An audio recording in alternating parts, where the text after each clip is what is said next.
we will turn it over now to Isatis and Danae. So you're both unmuted, and whoever wants to start, go ahead and Can take you it over.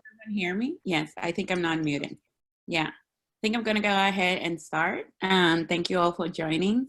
My name is Isatis Cintron, and I am from Puerto Rico. And today we're going to be talking about some of the context that Mark was saying, and specifically the ECOS agreement, and how does that tie in with climate change and what the work that we do with ACE. So I'm going to go ahead and share my screen. And I'm going to, since there's everyone in the house, I am just going to stop my video so that I'm not cut at any point in time. So, all right. So I think you can see my screen and the upcoming slide. So I'm going to be talking to you about accelerating the Latin American and Caribbean region climate action through the ECOS agreement. And before that, I want to give a little bit of context. So we know, right, that if we bring everyone to the table, we have stronger, smarter, cheaper, and more effective climate solutions. I mean, even like looking at the case in France and Ireland, how they try to price carbon was significantly different. And in France, you had a process that did not include any participation only afterward, after like people were mad because the policies did not respond to their needs. But in Ireland, they did a series of citizens' assemblies, and the people that were in the citizens' assemblies were the one that promoted the idea of carbon pricing. So it's two different approaches. So the ECOS agreement kind of puts this part of participation in the rights arena, and that's important because 3 environmental defenders are killed every week, and 1,558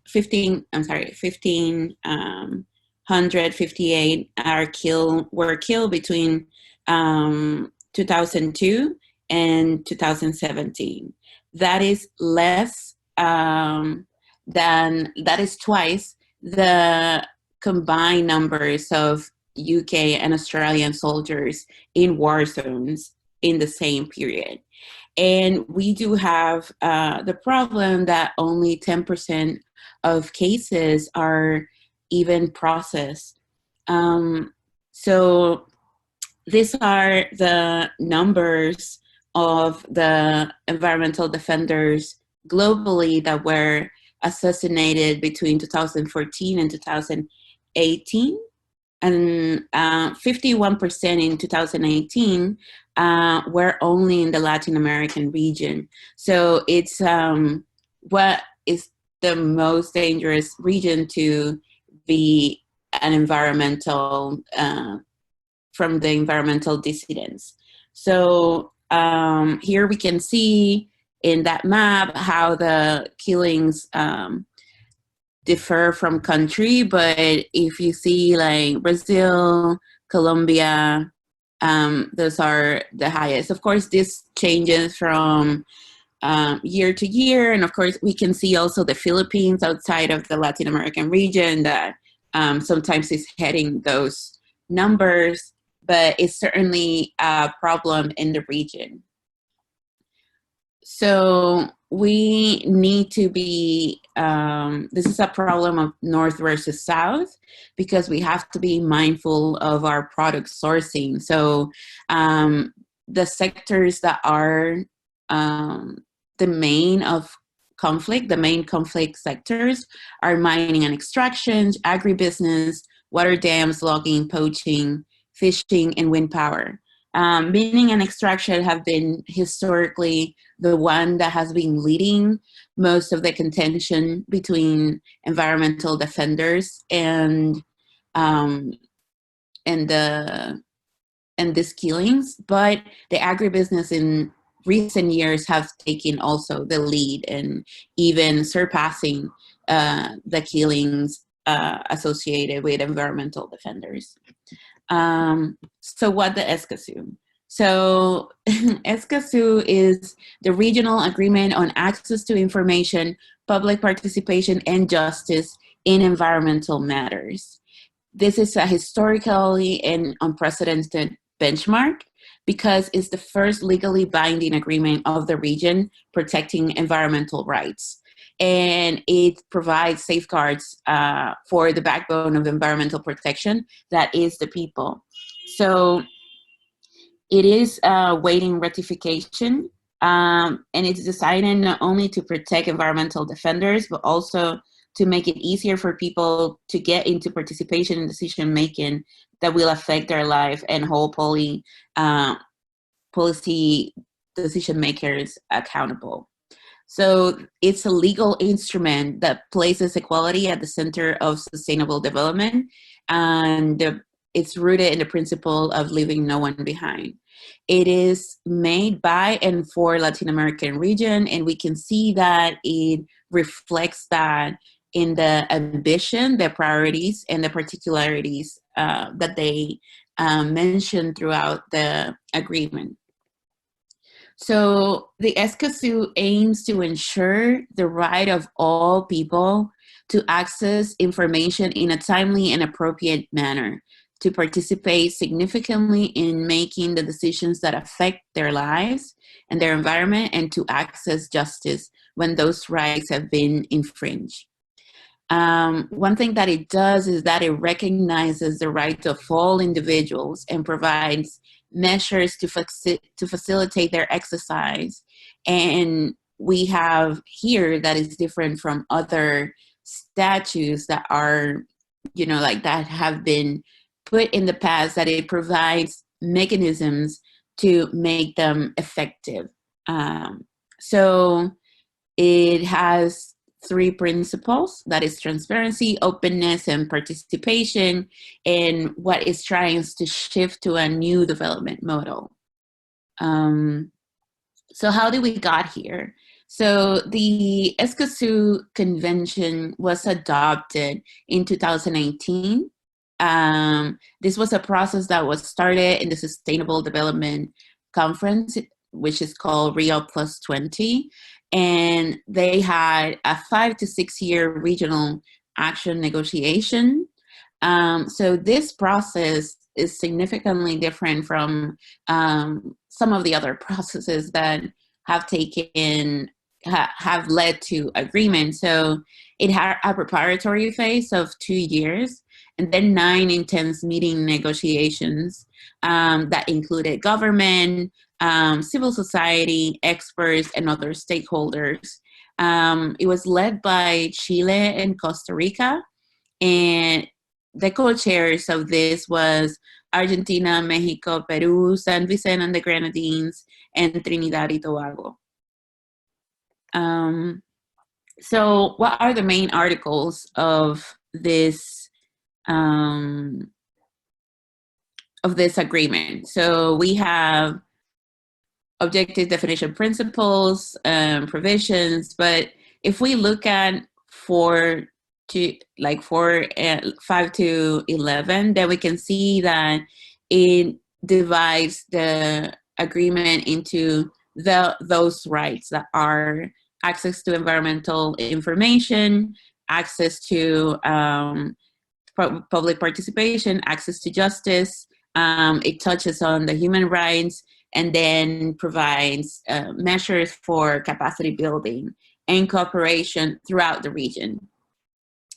So the objective is to guarantee effective participation of rights of access, creation and strengthening of capacities and cooperation, and this is like a really important measure that is included here is that it names that we need to contribute to right of a healthy environment for everyone and sustainable development. So the rights of access, as mentioned before, they commit to ensure their proper fulfillment. And by this, they need to be breaking down some barriers. And these barriers include literacy, technical assistance, communication channels, the cost. Often we see that it's very costly to redress action, and to include like everyone means that we have a larger pool of talent. It also means exposure to risks from participation, and including the cultural context. One thing that this takes into consideration is the vulnerable communities, including the indigenous, which are mostly the most affected by those targeted persecutions and murderers in Latin America. So access to environmental information. So they need to disclose the information on request, but more importantly, they need to proactively release the information in a timely manner and in a way that everyone can address the imminent threats from health, to public health or environment. So it also determines forms of dissemination through environmental information systems, which need to be organized and accessible, and also a pollutant release and transfer register that includes not only release the pollutant and where, but also where can it go to. So how they classify environmental information, and that is environment and its elements, natural resources, environmental risks, adverse impacts on environment, environmental protection, and environmental management. So they want also that this information system include the statutes of environmental reports, treaties, international agreements, environmental law, regulations, the polluted areas, information on use and conservation of natural resources, scientific and technical reports, the environmental information assessment, and information of all the sanctions imposed. So under the convention, they are required to disclose and disseminate immediately this information. So in the term of access to public participation, and I forgot to mention that in the access to information, they require that we are careful about including language that is sensible to different cultural contexts, including those indigenous nations. So recognizing that, they moved to access to public participation. And everyone has the right to be an actor and in all the projects and activities that have significant impact on environment. So this include land planning, different environmental policies, strategies, plans, programs, rules, and regulations with significant impact on the environment. And this is very important because, at least in the Caribbean and most of the Latin American region, there is no concrete legislation that makes participation mandatory. And it's often made on a discretionary principle. So this sets the standards for the public participation, and also sets the standard for how the environmental impact assessment, and like having looked at several environmental impact assessment, they often differ. So one of the things that this makes is that it tries to make the information that is provided more uniform. So some of the standards that they try to outline in this is that early notification and provisions of information about the type of nature of decision in a non-technical language. Also, those notice should include what is the authority that is in charge of making the decision, but also all the other authorities that are involved. It will also include information, like clear information about what is the participation procedure, the timeline and opportunities, date and place for public consultation or hearing, the environmental impact assessment, and commenting procedure. So we have that some of the challenges that Latin America has faced have been in omission and like the decision of these processes that have not been taking into consideration the rights of all people in the table, and also normally it's very costly. So that leads us into access to justice. So they include a provision here that the procedure shouldn't be prohibitively expensive, because most of these companies often they gamble, right? Like they try to, like, oh, like the environmental defenders will either get tired or they will run out of resources to fight this. So this access to justice should be equitable to everyone. And that means that it needs to be effective, timely, and transparent. And that those procedures should be impartial, and that it provides a proactive legal standing in defense of the government of the environment, including the possibility, wherever it's possible, of precautionary and interim measures to prevent, halt, mitigate, or rehabilitate damage to the environment. And it also, this is something that is so different and it's so bold in this agreement, is that it tries to reverse the burden of proof. So normally it's really hard to, when you have exposure to contaminants, it's often hard to bring proof that it was a direct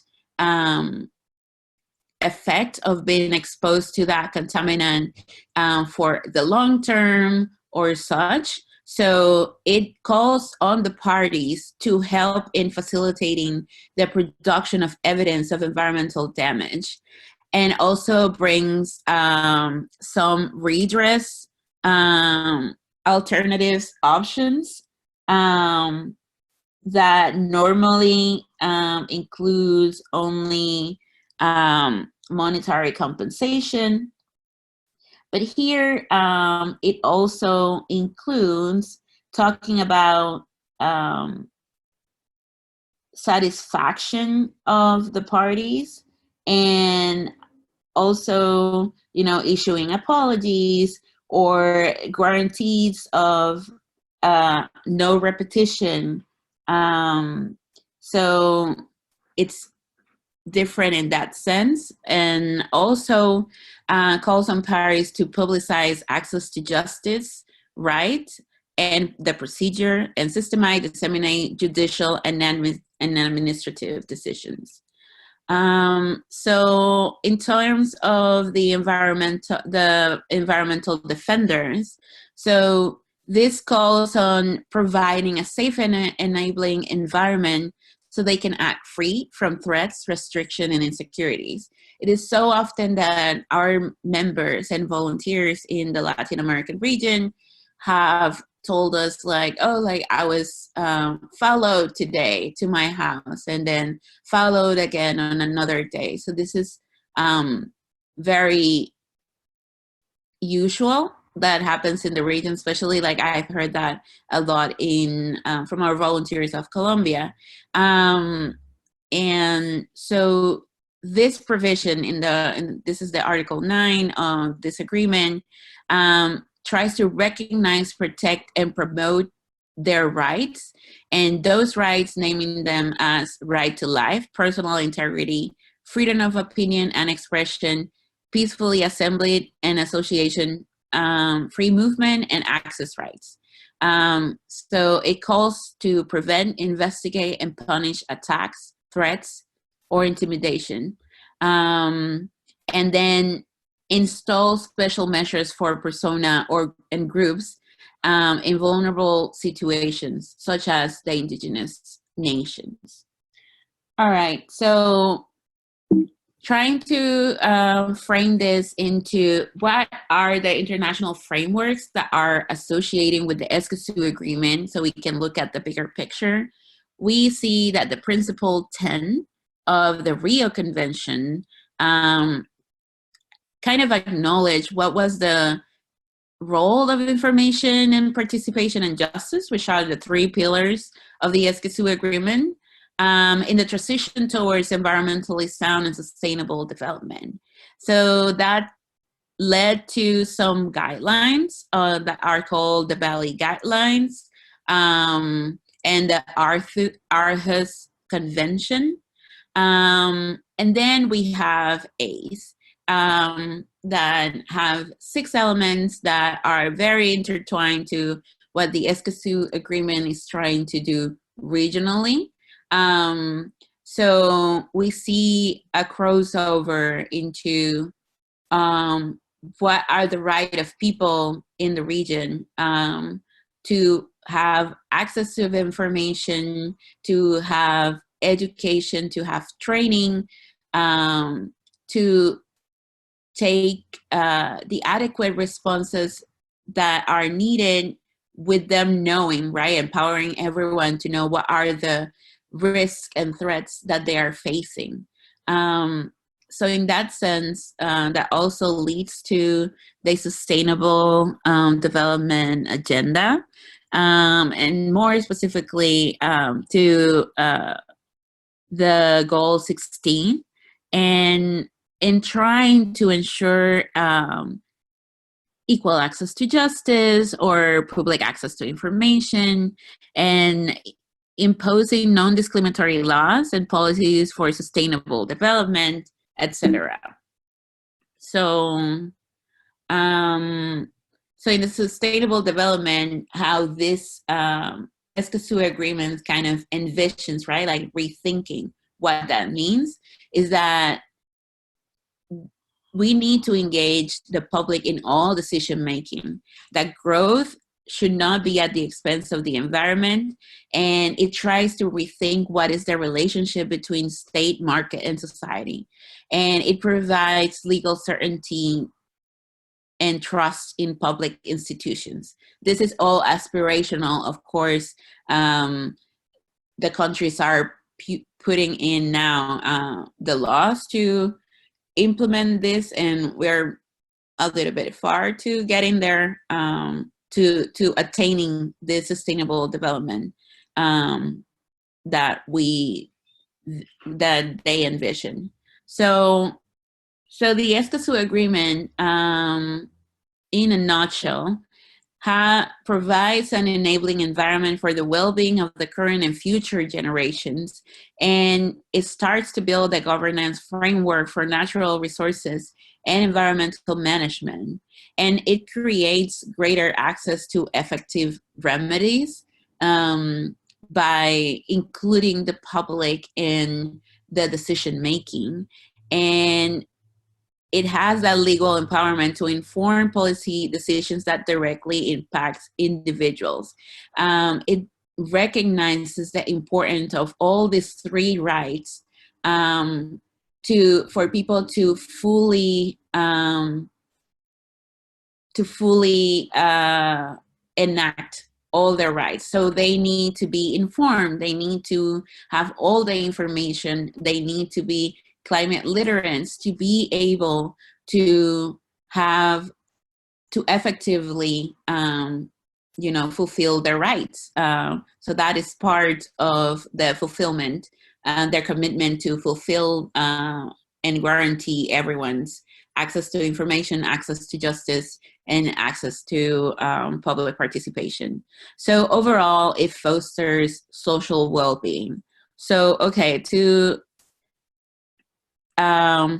be wrapping up. So when it was adopted, we have 22 signatories, and now we have 8 ratifications. So that includes Antigua and Bermuda, Bolivia, Guyana, and San Vicente and Grenadines, Panama, Nicaragua, Uruguay, and Kitts and Levis. So for this agreement to enter into full force, it needs 11 signatures.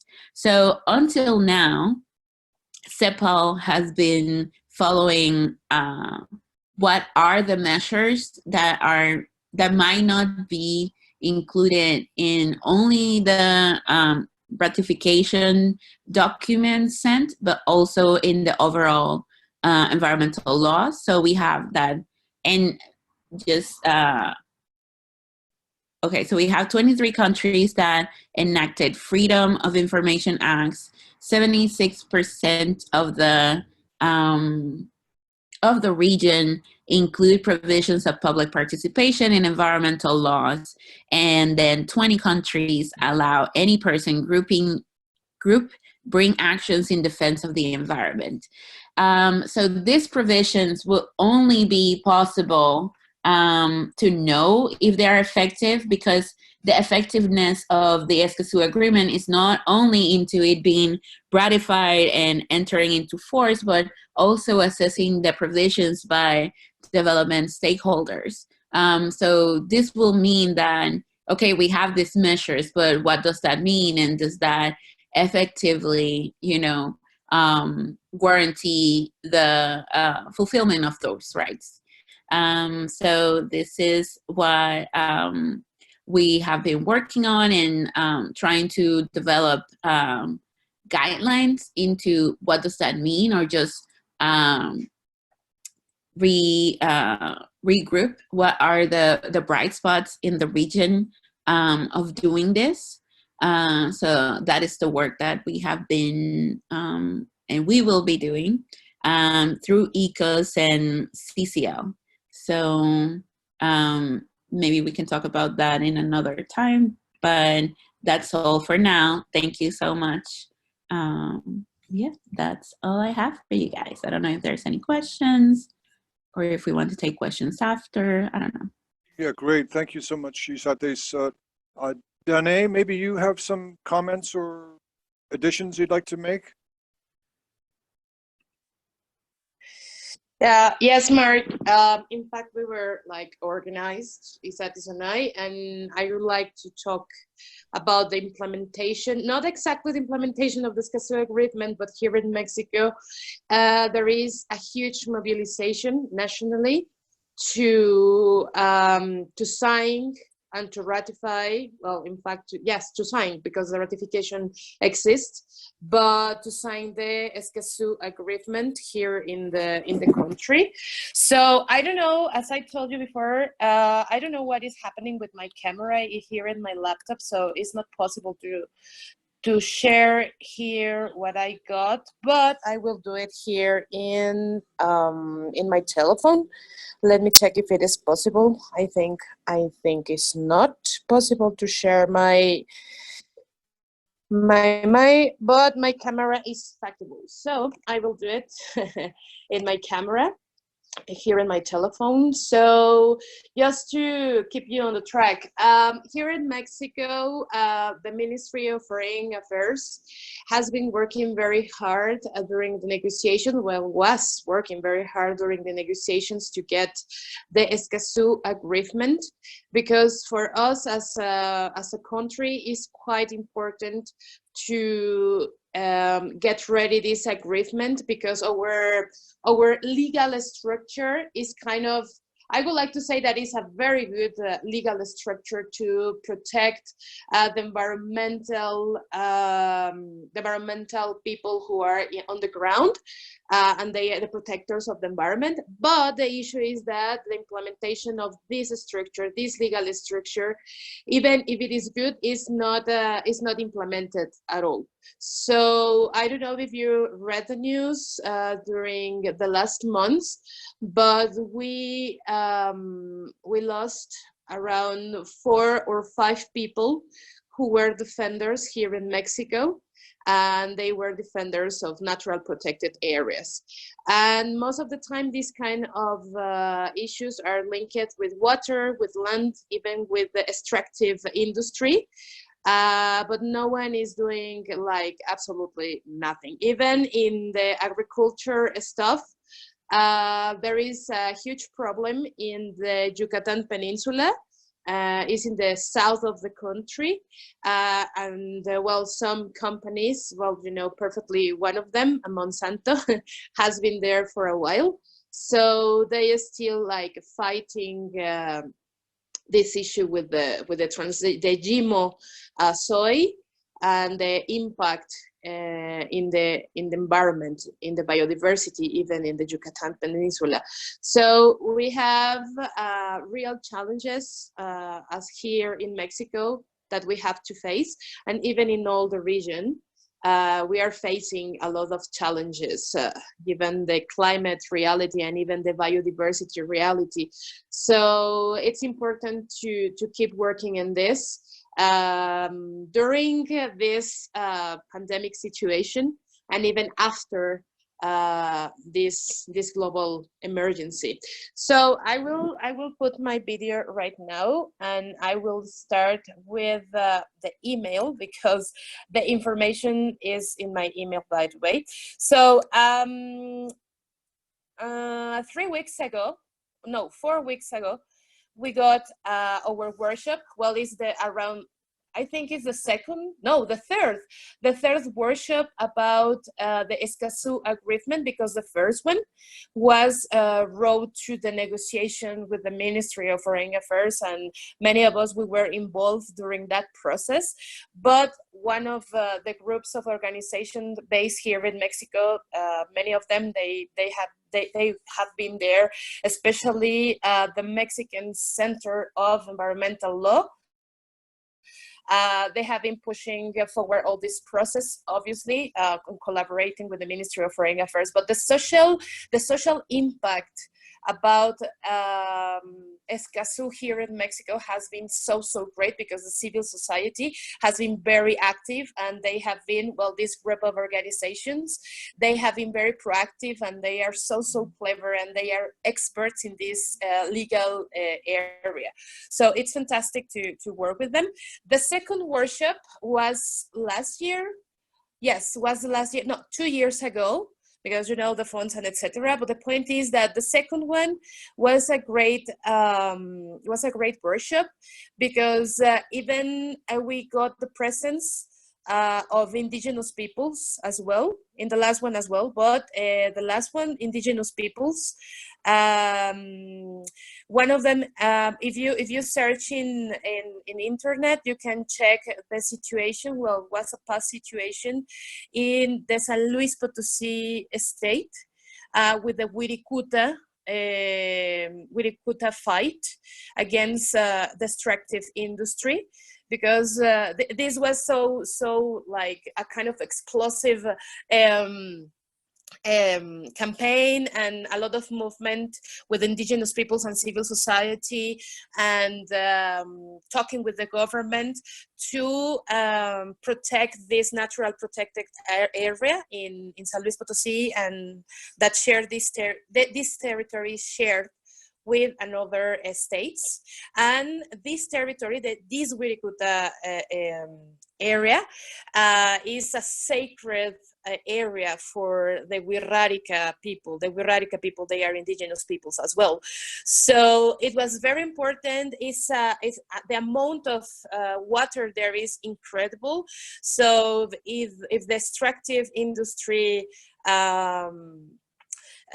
entered there, probably, I don't know, really, I probably we will like be in a kind of a crisis in water and another biodiversity stuff, and even with climate change stuff, I think more aggressive. So the second one was a very strong dialogue about indigenous peoples and even climate justice as well.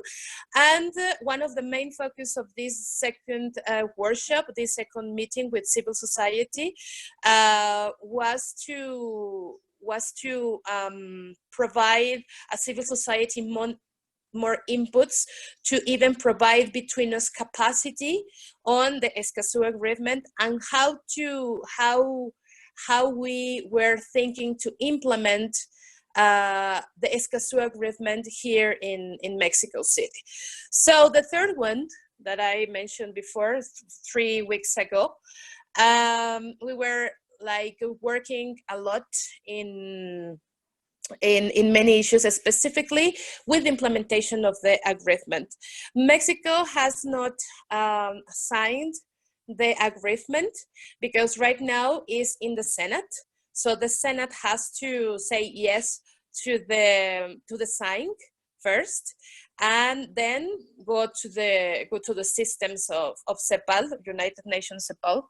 So it will be like ratified and everything, and we hope that it will be soon, because with this last workshop, the Ministry of Foreign Affairs, the Ministry of the Environment, the CEPAL as well, they were here providing inputs, and as well as they were providing the work that they are doing as well, and how they are like imagining the implementation. Well, not imagining, how they will be implementing, and in which areas as a first steps they will be implementing the Escazú agreement. For us, it's very important, even for the current administration, is very important, but we are facing many challenges here in my country, not just environmental, even social, and even related with the national, well, not national security, but yes, it's part of the national security, even with security about, you know, other kind of violent stuffs here in the country. So I will show you right now with my camera, because we have right now even some slides, and to start with the campaign here in Mexico. All the organizations that we were there in the workshops, we are part of right now of the network of Escazú network here in Mexico, and we are part right now in the regional Escazú network as well. So let me show you, because we have right now just give me a second. Okay, this is me. No, I don't need me right now. let me check how to share with you this. Oh, well, anyway, so the point is that I think you can see this is part of the campaign to include more people here in Mexico to the network, by the way, and all the information about what is happening here in Mexico, and all the benefits for the country, benefits for the region, America, Latin American and the Caribbean, and even all the benefits for the communities to reduce the socio-ambiental conflicts as well. So they were preparing this, and right now we are part of this, as well as we have the access right now to the logo. Probably we will be available to use it in ECOS as well. As part of that, we have to talk about this. We have a lot of documents as well. Well, right now we can use this campaign. in our organizations and even as individuals as well. They created that, and we can use this even in the region. It's part of the region because, well, I think this is more focused on the Brazilian and Amazonic issues and other stuffs. But we have all the designs and everything, and as well as we have a lot of documents for the organizations as part of the network and to share with other people with the Mexican network about this. And even we have a study of the impacts of the Escazú agreement in the legal structure, national legal structure here in Mexico. It's a kind of manual. Well, it's a study, but we can say that even is a manual, and is in cooperation with the European Union. They are interested in this, and even Amnesty International is very active in this. So these organizations, 1, 2, 3, 4, 5, 6 organizations, they are the core team of the Escazú strategy here in Mexico, and well, obviously Amnesty, International Amnesty in their headquarters here in Mexico as well, for Mexico. And what else? Yeah, and we have some slides as well that we will be launching very soon about the cooperation and about some important points of it. And well, these are just the notes of the event. I will share with you some of the photos, and we have, of course, a lot of information that will be help us to start a strategy as well. We have like a baby strategy road to the Escazú signing, but as well as we are facing, especially on climate justice and as well as in communication or access to information. It's a real challenge as well, because not all the information here is quite transparent. I think it's very common in our region. So yeah, we have a lot of work to do, and we have been doing a lot of job. Really, it has been amazing, and to check. Well, these are or the actions that are a priority for our country, and obviously the first one is the incidents in the legal structure post ratification of the Escazú agreement, because the laws are there, but as I told you before, nothing is happening. The access to the information to the communities, especially indigenous peoples as well, for their empowerment, includes we are including right now the gender perspective as well, and intersectionality. I think that's the word of it, and all of in the participation mechanism and implementation of the agreement, the diffusion, the communication and sharing all the information about the agreement, etc. And as Isatis said, this is very linked with the Article 12 of the Paris Agreement, and is very linked with ACE as well. So let's see what happens. But in Mexico, we are doing that, and we hope that our country will sign as soon as possible the agreement, because we need it. And let's see what happened with the current administration. So yeah, I think I'm done. Sorry for my weird English today, but yeah, my computer is kind of crazy, especially the camera, so I couldn't share with you that, but I hope you could see the information there. Well, so thank you very much. Actually, yeah. Danae, thank you so much, but it was not easy. Actually, it was impossible to see what you were trying to show us. So Yeah. if you could please send us links to sure. that information, or if there's files, we can put them up on the website so that we will be able to better understand some of the details of what you were sharing with us.